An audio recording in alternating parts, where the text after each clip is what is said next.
अमरावती शहरातील विविध ठिकाणांहून मोबाईल चोरी करणाऱ्या एका आरोपीस गुन्हे शाखेच्या युनिट क्रमांक 1 च्या पथकाने अटक केली।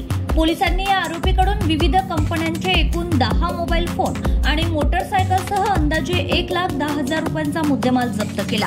दिनांक 18 मे 2025 रोजी रात्री 9:30 वाजता रेल्वे स्थानक परिसरात 3 अनोळखी व्यक्तींनी एका नागरिकाचा मोबाईल हिसकावून पळ काढला होता। या प्रकरणी कोतवाली पोलीस स्टेशन येथे गुन्हा दाखल करण्यात आला होता।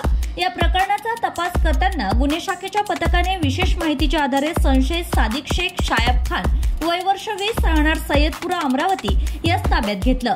चौकशीत त्याने मोबाईल चोरी केल्याचं कबूल केलं। तपासादरम्यान त्याच्याकडून 10 मोबाईल फोन्स, जवळपास 1 लाख रुपये किंमत आणि MS27 FQ0153 क्रमांकाची मोटरसायकल जप्त करण्यात आली।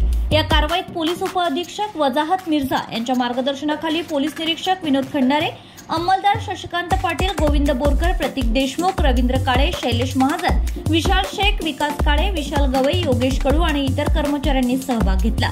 पोलिसांकडून पुढील तपास सुरू आहे। Bureau report RCN news.